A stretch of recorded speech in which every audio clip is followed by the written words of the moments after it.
मनोज संसारे, अर्जुन डांगळे या ठिकाणी उपस्थित, RPIचे खरात गटाचे सचिन खरात, अण्णासाहेब कटारे, मच्छिंद्र सकटे, कपिल पाटीलजी, त्याचबरोबर इतरही ज्या विविध संघटना आहेत,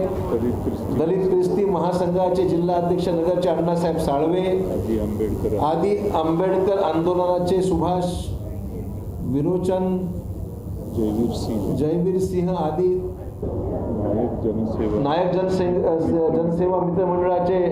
श्री रणजित नायक, भाऊसाहेब पगारे युनायटेड रिपब्लिकन पार्टीचे जिल्हा अध्यक्ष, राष्ट्रीय बंजारा टायगरचे आत्माराम जाधव, त्याचबरोबर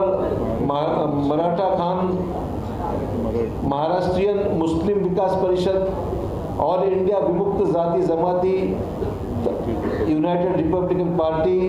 OBC ब्रिगेड महाराष्ट्र राज्य, विश्वकर्मा वंचित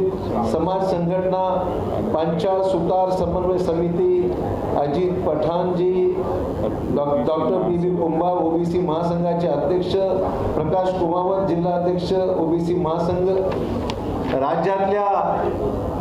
समविचारी विविध पक्षाचे विविध संघटनांचे सर्व प्रतिनिधी,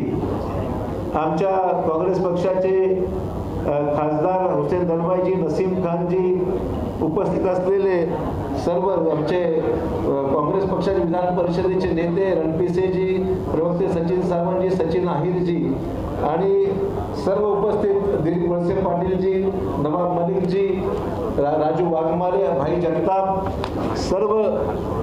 हर्षवर्धन पाटीलजी, त्याचबरोबर आजच्या ह्या पत्रकार परिषदेला आज या ठिकाणी उपस्थित असलेले सर्व सन्मान्य मीडियाचे प्रतिनिधी, पत्रकार बंधू आणि सहकारी मित्रांनो, आपल्याला विदित आहेच की राज्यामध्ये आणि देशामध्ये सार्वत्रिक लोकसभेच्या निवडणुका सध्या होऊ घातलेल्या आहेत.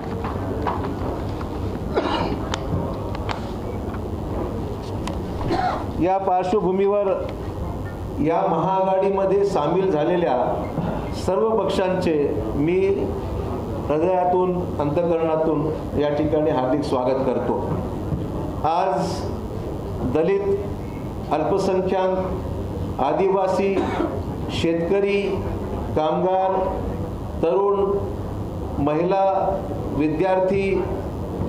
वंचित, पीडित या सर्वांना न्याय देण्यासाठी राष्ट्रपिता महात्मा गांधीजींच्या, छत्रपती शिवाजी महाराजांच्या, राजर्षी शाहू महाराजांच्या, महात्मा फुलेजींच्या आणि भारतरत्न डॉक्टर बाबासाहेब आंबेडकरांच्या विचारांची या ठिकाणी मार्गक्रमण करत असताना सर्वांना न्याय मिळाला पाहिजे. समता, बंधुत्व, स्वातंत्र्य याला निश्चितच सर्वांना न्याय देता आला पाहिजे आणि त्या भावनेतून संविधानाने देशाच्या जनतेला दिलेल्या हक्कावर या 5 वर्षामध्ये निर्माण झालेल्या धोक्यापासून संरक्षण करून त्याची पुनर्स्थापना करण्याची आमचे सर्वांची मनोगत आहे आणि म्हणून सर्व आम्ही जण एकत्र येऊन आज ही शपथ घेत आहोत. आमचा प्रयत्न होता की या विचारांना पुढे घेऊन जाण्यासाठी अजूनही काही पक्षांनी या महाआघाडीत सहभागी व्हावे, परंतु भाजप आणि संघ परिवाराकडून साम दाम दंड भेदाचं कुटील राजकारण आज केलं जात आहे. काही पक्ष त्याला बळी पडण्याची शक्यता नाकारता येत नाही आणि त्याचा उपयोग जनतेच्या विरोधात भाजप व संघाकडून धर्मनिरपेक्ष मतांच्या विभाजनासाठी केला जात आहे असं आमचं ठाम मत आहे. भाजप शिवसेना या धर्मांध पक्षासोबत त्यांनाही जनता या निवडणुकीत